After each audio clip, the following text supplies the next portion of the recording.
세계 역사상 최고의 해군 제독은 한국인입니다. 항상 영국의 넬슨 제독을 언급하는 학생들이 많은데 단언컨대 한국의 해군 제독이 세계사에 남을 가장 으뜸인 위인입니다. 해군뿐만 아니고 인류 역사상 모든 군인을 통틀어 가장 위대한 분이죠. 여기 영국 잉글랜드에 위치한 해군사관학교에서 열변을 토하는 교수가 있습니다. 영국 해군 장교를 교육하는 이곳에서 과연 무슨 일이 일어나는 것일까요? 안녕하세요. 저는 영국 해군사관학교에 다니고 있는 스미스라고 합니다. 어린 시절부터 군에 들어가고 싶었고 그 중에서 해군이 되어 영국 사면에 바다를 누비고 싶었어요. 아무래도 제가 살던 곳이 바닷가 근처였고 바다가 저의 고향과 같은 느낌을 주었기 때문에 평생을 바다와 함께 하고 싶다는 생각을 했던 것 같습니다. 아버지께서는 제가 군인이 되는 것을 멋있게 생각하셨지만 어머니는 군인이라면 학을 떼시던 분이셨는데요. 바로 외할아버지께서 군인이셨고 늘 긴장감 속에서 평생을 살아야 했기 때문에 너무 힘들었다고 하시더라고요. 그래도 저는 군인의 그 멋진 자세와 근무복이 너무 좋았어요. 지금도 무척이나 만족스러운 교육을 받고 있죠. 영국에서의 군인은 대부분 영국 국왕의 사병이며 저 또한 영국 왕실을 수호하려는 사명으로 공부하고 있습니다. 역시 가장 존경하는 인물은 세계 최고의 장군인 호레이쇼 넬슨 제독이고 그의 이야기와 위인전을 보면서 그분처럼 되고 싶다는 꿈을 키웠는데요. 얼마 전 저희 학교에 특강을 오신 한 교수님의 강의에서 한국의 이순신 장군이라는 분을 처음 접하게 되었고 정말 충격을 받고야 말았습니다. 그날 강의실에서 교수님은 연단 위에 서서 침착하면서도 강렬한 목소리로 이야기를 시작하셨습니다. 여러분은 오늘 세계사에서 가장 위대한 해군 제독을 알게 될 것입니다. 물론 이 자리에 앉아있는 많은 이들이 호레이쇼 넬슨 경을 떠올릴 것입니다. 영국 해군의 영웅이며 전설적인 트라팔가 해전의 주역이지요. 하지만 오늘은 제가 한국의 한 제독을 소개하려 합니다. 그의 이름은 이순신. 순간 강의실이 술렁였죠. 저를 포함한 학생들은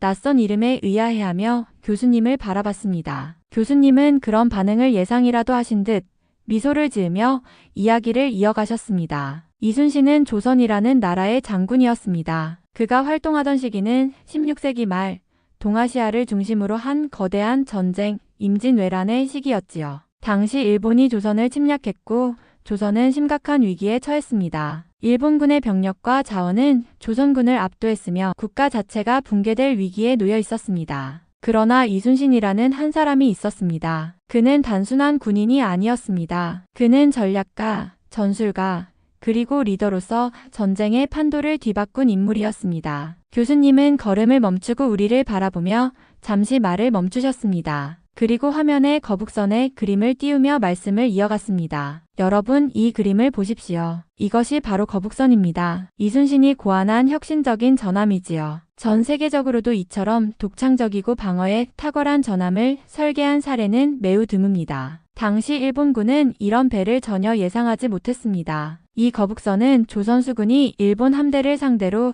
승리할 수 있는 결정적인 역할을 했습니다. 하지만 그의 위대함은 단순히 이 배에만 있지 않았습니다. 교수님은 걸음을 다시 옮기며 목소리를 높였습니다. 이순신은 23번의 해전을 치렀고 단 한 번도 패배하지 않았습니다. 여러분, 이 말이 얼마나 대단한지 생각해 보십시오. 단 한 번도요. 그는 물적 자원도 부족했고 심지어는 내부 정치적 압박까지도 받았습니다. 그는 전쟁 중에 억울한 누명을 쓰고 감옥에 갇히기도 했습니다. 그러나 돌아왔고 다시 수군을 지휘했으며 조국을 위해 싸웠습니다. 그는 자신의 안위보다 백성과 나라를 우선시했던 진정한 리더였습니다. 그 순간 제 마음속에서 무언가 울리는 듯한 감정을 느꼈습니다. 교수님은 이순신 장군의 전투 중 특히 명량해전을 강조하며 말씀하셨습니다. 명량해전 여러분도 기억해 두세요. 이순신은 단 12척의 배로 300여 척에 달하는 일본 함대를 상대했습니다. 상상할 수 없는 숫자 차이입니다. 그러나 그는 물러서지 않았습니다. 그는 모든 수군과 함께 싸웠고 믿을 수 없는 대승을 거두었습니다. 전투의 중심에는 내 죽음을 알리지 마라는 각오로 직접 적진에 나선 이순신이 있었습니다. 이 전투로 조선은 다시 희망을 얻었고 역사를 바꿀 수 있었습니다. 그 순간 강의실 안은 정적에 휩싸였습니다. 교수님의 이야기는 단순히 한 인물에 대한 소개를 넘어 리더십과 헌신, 그리고 용기에 대한 깊은 메시지를 전달했습니다. 저는 그 이야기를 들으면서 이순신 장군이라는 인물에 강렬한 호기심이 생겼고 그의 삶을 더 알아보고 싶다는 열망을 느꼈습니다. 강의가 끝난 뒤 교수님이 남긴 마지막 한마디는 오래도록 제 가슴에 남았습니다. 여러분, 이순신이라는 이름을 기억하십시오. 그가 보여준 용기와 지혜는 단순히 조선이라는 나라에 국한된 것이 아닙니다. 그는 인류 역사상 가장 위대한 해군 제독이자 가장 위대한 군인입니다. 이순신 장군의 이름이 제 가슴속에 깊이 새겨지는 순간이었습니다. 강의가 끝난 후 저는 교수님께 다가가 용기를 내어 질문을 던졌습니다. 이순신 장군의 이야기에 깊이 감명받았지만 마음 한편으로는 영국에서 자라온 저로서는 넬슨 제독의 업적을 떠올리지 않을 수 없었기 때문입니다. 교수님, 정말 감동적인 강의였습니다. 그런데 한 가지 여쭙고 싶습니다. 저는 호레이쇼 넬슨 제독의 업적을 어릴 때부터 배웠습니다. 넬슨은 트라팔가 해전에서 영국을 구한 영웅으로 기억되고 있고 그의 이름은 전 세계적으로 널리 알려져 있습니다. 그런데 왜 이순신 장군은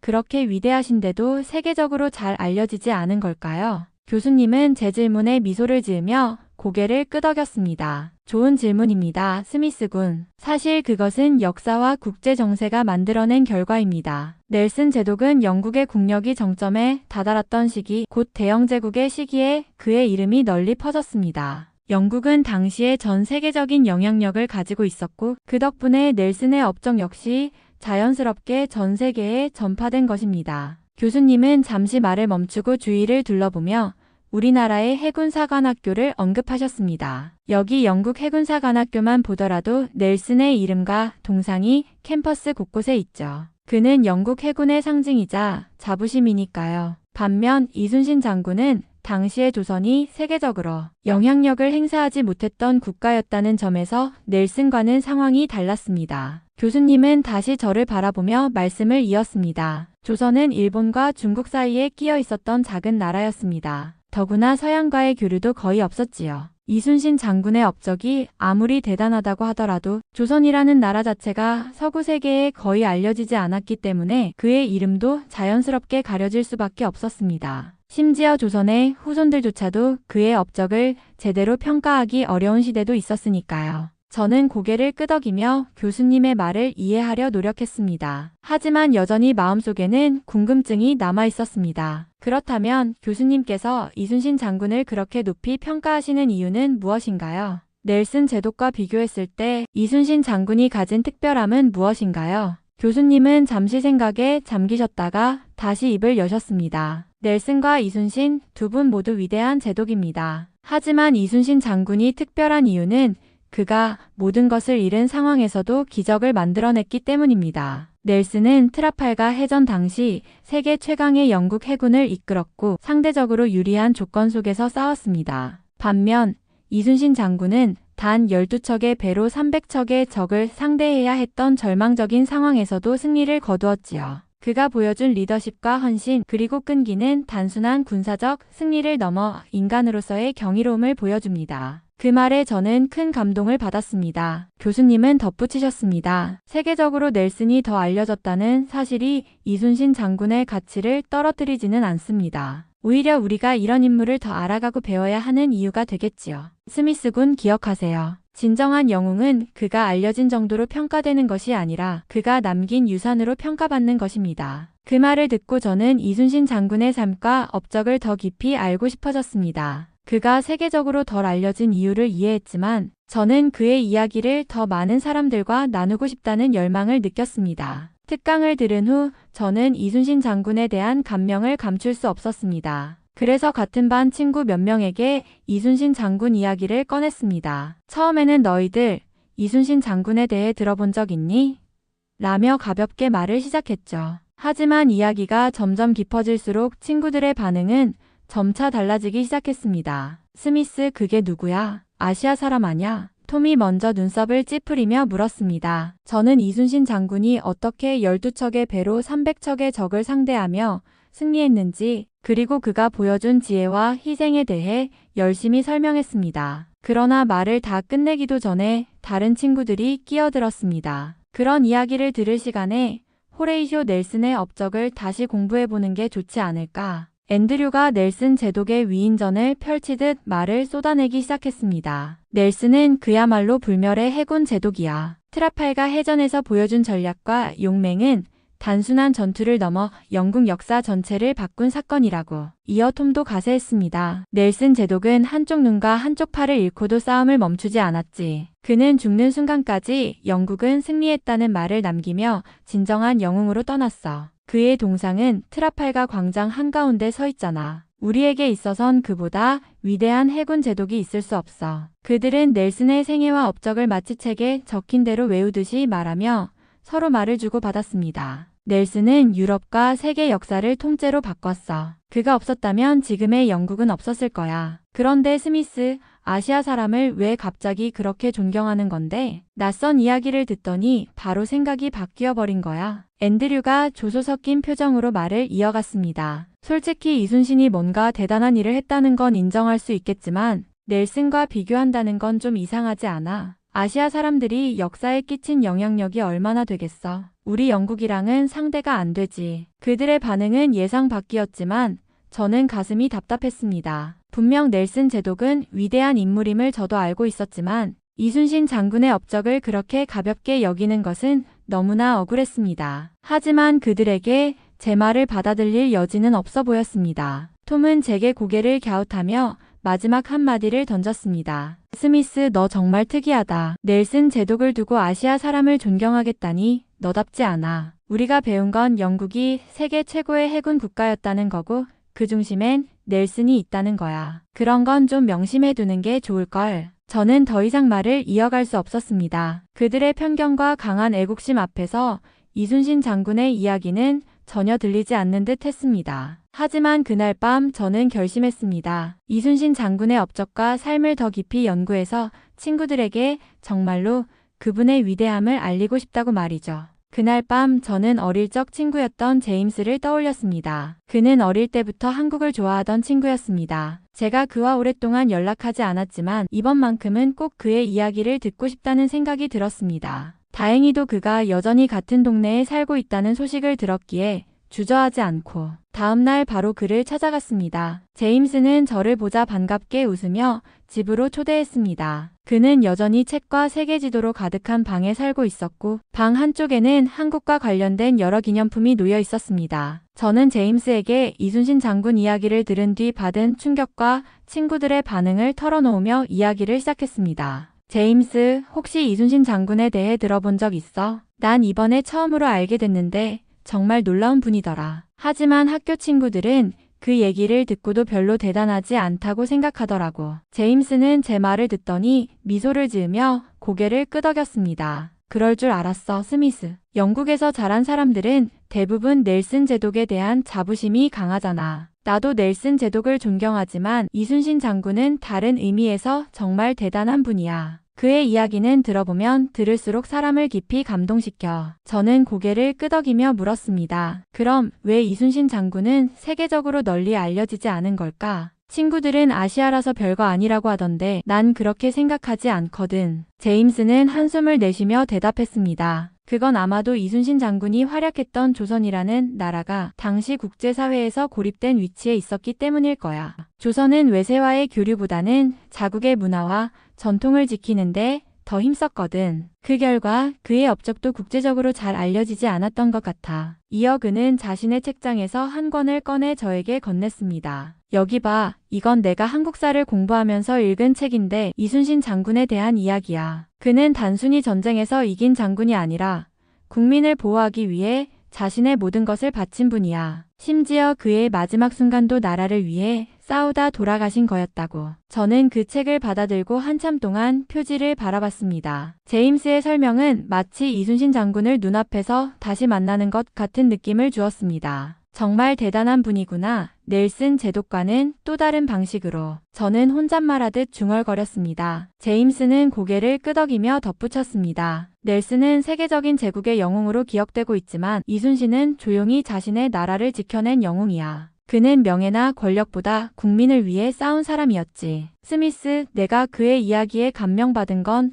전혀 이상한 일이 아니야. 오히려 내가 그를 존경하는 건 진짜로 멋진 일이라고 생각해. 제임스와의 대화를 통해 저는 큰 위로와 확신을 얻었습니다. 이순신 장군의 업적을 제대로 이해하고 친구들에게도 꼭 다시 설명해보고 싶다는 의지가 생겼습니다. 그리고 그날 밤 제임스가 준 책을 들고 늦은 시간까지 읽으며 제가 느낀 감동을 글로 남기기 시작했습니다. 제임스와의 대화를 나눈 이후 저는 이순신 장군의 이야기를 더 깊이 알고 싶다는 열망이 생겼습니다. 특히 제임스가 이야기했던 거북선과 하객진 전술은 저를 완전히 매료시켰습니다. 거북선이라는 배는 단순히 독특한 모양을 가진 전함이 아니라 전투의 효율성과 방어력을 극대화한 혁신적인 설계의 상징이었습니다. 전함 위를 덮은 철갑과 작은 창문을 통해 공격과 방어를 동시에 수행할 수 있는 구조는 당시의 군사기술로는 상상하기 어려운 수준이었죠. 저는 거북선에 대한 설명을 읽으면서 이 배를 실제로 보고 싶다는 생각이 들었습니다. 또한 하객진이라는 전술은 그 자체로 예술처럼 느껴졌습니다. 적의 대규모 함대를 하계 날개처럼 포위하여 압도적인 승리를 이끌어낸 이 전술은 단순한 전략 이상의 의미를 지니고 있었습니다. 저는 하객진에 대해 연구하면 할수록 이순신 장군이 얼마나 뛰어난 전략가였는지 실감할 수 있었습니다. 그렇게 이순신 장군과 그의 업적에 대한 정보를 모으던 중 저는 어느 순간 한국에 직접 가서 그의 발자취를 탐구하고 싶다는 생각이 들었습니다. 그의 전투가 펼쳐졌던 한산도, 명량 해전이 벌어졌던 울돌목, 그리고 그가 남긴 기록들이 보관되어 있는 박물관들을 직접 찾아가 보고 싶었습니다. 직접 그 땅에 서서 이순신 장군이 바라보았을 바다를 눈으로 본다면 그의 위대함을 조금 더 이해할 수 있지 않을까? 라는 생각이 저를 강하게 사로잡았습니다. 그리고 그날 밤 저는 한국에 대한 정보들을 찾아보며 여행 계획을 세우기 시작했습니다. 거북선의 복원 모형이 있는 곳, 하객진에 대한 해설이 담긴 자료들, 이순신 장군을 기리는 기념관 등 한국의 여러 장소들을 지도에 표시하며 제 마음은 점점 더 설레었습니다. 제임스가 마지막으로 해준 말이 떠올랐습니다. 스미스, 한국은 이순신 장군뿐만 아니라 그를 기억하고 기리는 사람들까지도 정말 대단한 나라야. 꼭 한번 가보면 내가 찾고 있는 답을 얻을 수 있을 거야. 그 말은 저를 완전히 움직였습니다. 저는 단순히 호기심 때문이 아니라 이순신 장군의 정신을 제대로 이해하고 그 의미를 제 삶에 새기고 싶다는 마음으로 가득 차 있었습니다. 그리고 이제는 단순한 관심을 넘어 그의 이야기가 있는 그곳에 가야겠다는 확신을 가지게 되었습니다. 저는 한국에 가고 싶다는 열망이 커지면서 제임스에게 함께 가자고 설득하기 시작했습니다. 처음에는 제임스도 망설였습니다. 한국? 물론 이순신 장군에 대한 흥미는 있지만 굳이 거기까지 가야 할까? 우리가 책이나 다큐멘터리로도 충분히 배울 수 있잖아. 하지만 저는 포기하지 않았습니다. 제임스, 책으로 읽는 것과 직접 그 땅을 밟고 경험하는 건 완전히 달라. 그리고 너도 말했잖아. 한국은 단순히 이순신 장군만 위대한 게 아니라 그를 기리는 사람들과 문화를 보면 더 많은 걸 배울 수 있을 거라고. 그렇게 며칠을 졸라댔자 마침내 제임스가 알았어. 한번 가보자. 대신 내가 계획 다 짜는 거야. 라고 말했습니다. 저는 환호하며 곧바로 여행 일정을 짜기 시작했습니다. 이순신 장군의 흔적을 따라가는 코스를 중심으로 서울과 그 주변의 역사적 장소들을 방문하는 계획을 세웠습니다. 드디어 한국에 도착한 날, 우리는 인천공항에서부터 감탄하기 시작했습니다. 공항의 깨끗한 환경과 효율적인 시스템은 영국과 비교해도 전혀 뒤처지지 않는, 아니 어쩌면 더 나아 보였습니다. 제임스가 스미스 여기 정말 공항 맞아? 공항인데 이렇게 조용하고 질서 정연하다고? 라며 놀랐습니다. 서울로 향하는 공항철도에 올라타면서도 우리는 놀라움을 감추지 못했습니다. 기차 안에서 무료 와이파이가 된다고? 이건 영국엔 없는 건데. 제임스의 반응에 저도 웃으며 동의했습니다. 서울에 도착한 우리는 도시의 풍경에 다시 한번 놀랐습니다. 높은 빌딩들과 세련된 디자인의 도로, 그리고 어디를 가도 질서 정연한 모습이 인상적이었습니다. 이건 우리가 알고 있던 아시아의 도시가 아니야. 완전히 현대적이고 세련됐어. 심지어 런던보다 더 깨끗한 것 같아. 제임스가 그렇게 말했을 때 저도 고개를 끄덕일 수밖에 없었습니다. 다음 날 우리는 충무공 이순신 장군 동상이 있는 광화문 광장에 도착했습니다. 높이 솟아있는 동상 앞에서 우리는 그의 위대함을 다시 한번 느꼈습니다. 동상 아래에 있는 전시관에서는 그의 업적과 기록들을 자세히 볼 수 있었습니다. 거북선의 모형도 있었는데 그 혁신적인 설계에 감탄하지 않을 수 없었습니다. 제임스는 이순신 장군이 이런 배를 만들었다니 그야말로 천재였네. 이 정도면 넬슨보다 더 대단한 걸 인정해야 할 것 같아. 라며 솔직하게 말했습니다. 우리는 이어 한산도 대첩과 명량 해전에 대한 기록을 보며 그의 전략이 얼마나 치밀하고 독창적이었는지 다시금 깨달았습니다. 특히 하객진 전술의 모형과 설명을 보며 제임스는 한동안 말이 없었습니다. 이건 단순한 전술이 아니라 예술이야. 이런 전술을 고안하다니 정말 믿기지 않아. 서울 곳곳을 돌아다니며 한국의 발전된 모습과 질서 정연한 사회 분위기에 제임스와 저는 계속 감탄했습니다. 길거리 음식부터 스마트한 대중교통 시스템까지 모든 것이 효율적이고도 매력적이었습니다. 그리고 우리는 종로에 있는 역사박물관을 방문하며 조선이라는 나라의 역사와 문화를 더 깊이 알게 되었습니다. 제임스는 조선의 행정 시스템과 백성들을 위한 정책들에 깊은 관심을 보였습니다. 조선은 단순히 전쟁에 강한 나라가 아니었네. 이 나라는 백성을 생각하는 정치와 문화적 깊이가 있었던 거야. 그날 밤 우리는 서울 야경을 보며 대화를 나눴습니다. 제임스가 말했습니다. 스미스, 한국은 정말 대단한 나라야. 단순히 이순신 장군 때문이 아니라 이 나라의 사람들, 역사, 문화 모두가 놀라워. 여기 와보길 정말 잘한 것 같아. 저도 그의 말에 동의하며 대답했습니다. 맞아, 제임스. 이순신 장군은 물론이고 그가 지켜낸 이 나라가 얼마나 위대한지 알게 된 것 같아. 언젠가 다시 오고 싶어. 그렇게 우리는 한국에서의 시간을 마무리하며 이순신 장군과 조선이라는 나라에 대한 감탄을 마음 깊이 새기게 되었습니다. 한국에서의 마지막 날, 제임스와 저는 공항으로 가는 길에 다시 한번 한국의 대중문화와 생활 방식에 대해 이야기하게 되었습니다. 서울에서 보낸 며칠 동안 우리는 단순히 이순신 장군과 역사를 배우는 것뿐만 아니라 한국이라는 나라가 왜 이렇게 세계적으로 인기를 끌게 되었는지를 자연스럽게 깨닫게 되었던 것입니다. 우리가 머무는 동안 한국 곳곳에서 본 것은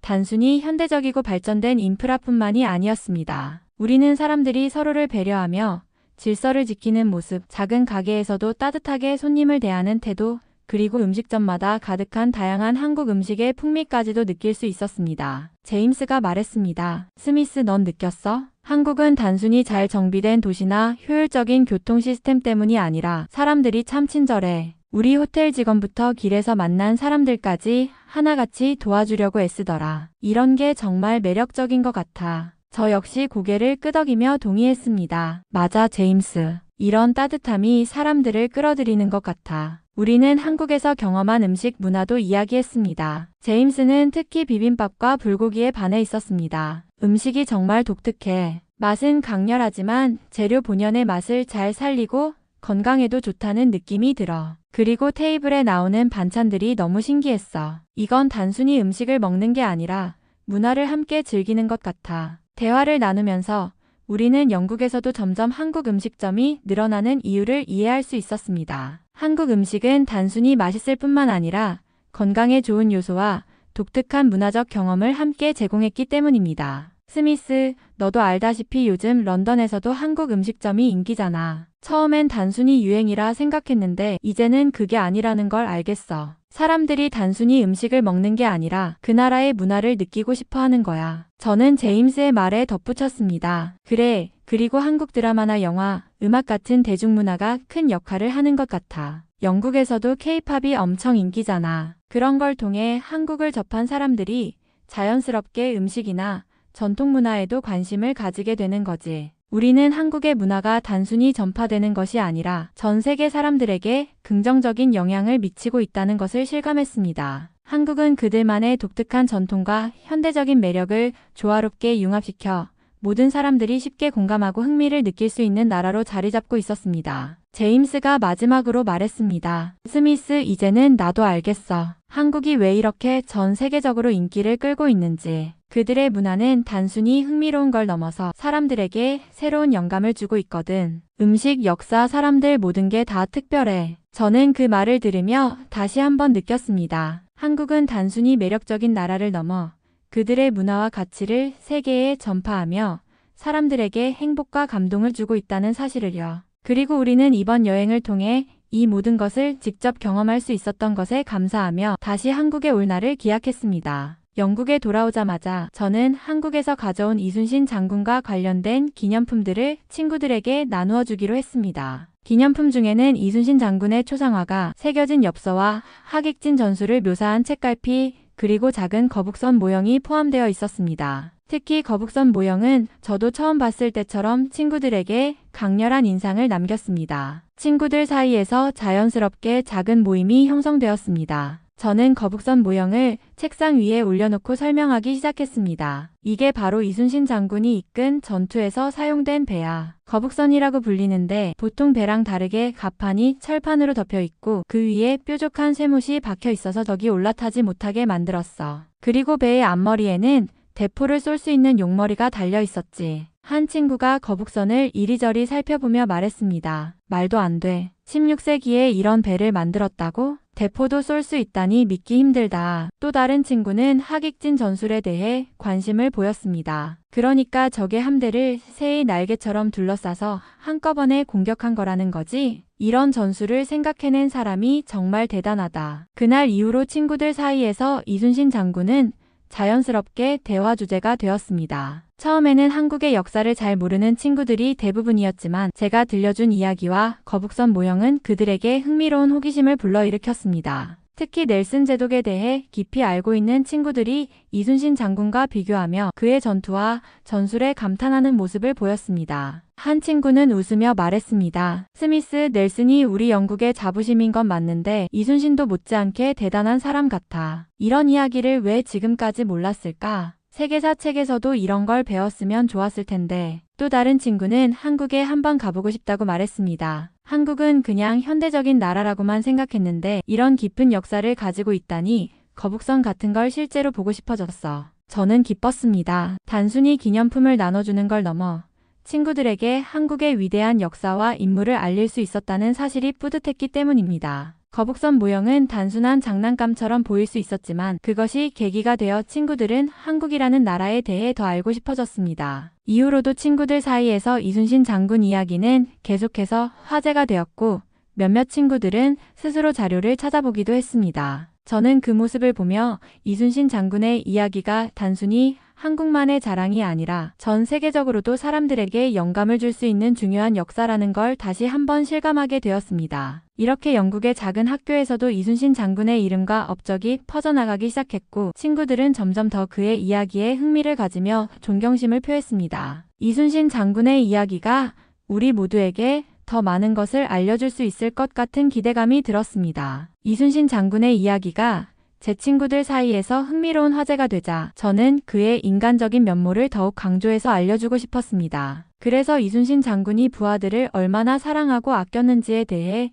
이야기하기 시작했습니다. 난중일기에 기록된 그의 진솔한 마음과 고민을 소개하며 단순히 전쟁에서 승리한 장군이 아니라 따뜻한 리더로서의 모습도 친구들에게 알렸습니다. 이순신 장군은 단지 전투에서 승리하기 위해 부하들을 이용한 게 아니야. 그는 부하들을 가족처럼 아꼈고 항상 그들의 목숨을 가장 소중하게 여겼어. 난중일기라는 그의 일기에는 이런 마음이 그대로 드러나 있어. 부하가 전투 중에 다치거나 희생되면 그 슬픔을 솔직히 기록했어. 그는 전쟁에서 승리했어도 자신이 지휘관으로서 책임을 다하지 못했다는 자책감을 느꼈지. 친구들은 난중일기의 이야기에 깊은 감명을 받았습니다. 한 친구는 감탄하며 말했습니다. 그럼 이순신은 단순히 전투를 잘하는 장군이 아니라 부하들까지도 생각하는 지도자였던 거네. 그런 면모가 정말 놀랍다. 난중일기라는 건 역사적으로도 정말 중요한 자료겠어. 저는 이어서 난중일기 속의 일화들을 소개했습니다. 예를 들어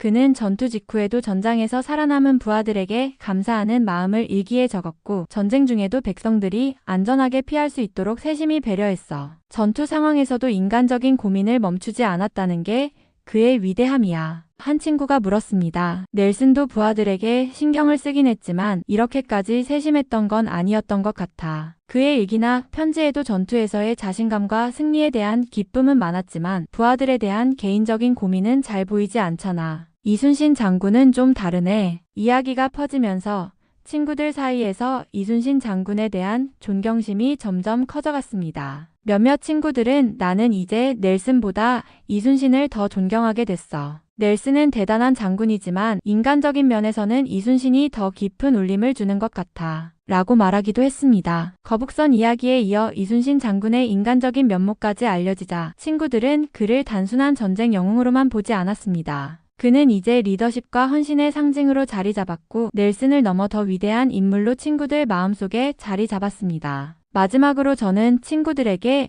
이순신 장군의 삶에서 배울 점을 이야기했습니다. 이순신 장군은 단순히 전투에서 이기는 데에만 몰두한 사람이 아니었어. 그는 부하들과 백성들을 진심으로 위했고 그들의 고통을 나누려 했던 지도자였지. 그런 점에서 우리는 군인으로서, 아니, 사람으로서도 그를 본받아야 한다고 생각해. 친구들은 고개를 끄덕이며 동의했고 그날 이후로 넬슨보다 이순신 장군을 더 존경한다고 말하는 친구들이 늘어났습니다. 저는 그들의 반응을 보며 이순신 장군이 영국에서도 이렇게 많은 사람들에게 감동을 줄 수 있다는 사실에 뿌듯함을 느꼈습니다. 그분의 이야기가 더 많은 사람들에게 알려지길 바라며 저는 앞으로도 그의 정신을 주변에 전파하기로 다짐했습니다. 이순신 장군에 대한 이야기를 친구들에게 전하며 그의 삶과 업적을 더욱 깊이 알게 될수록 저는 제 자신에 대한 고민도 생겨났습니다. 영국 해군사관학교에 들어와 멋진 해군 장교가 되는 것이 제 인생의 목표였는데 이제는 그 꿈에 다른 가능성을 더해보고 싶다는 생각이 들었습니다. 그 시작은 한국어 공부였습니다. 이순신 장군과 그의 시대를 더 깊이 이해하려면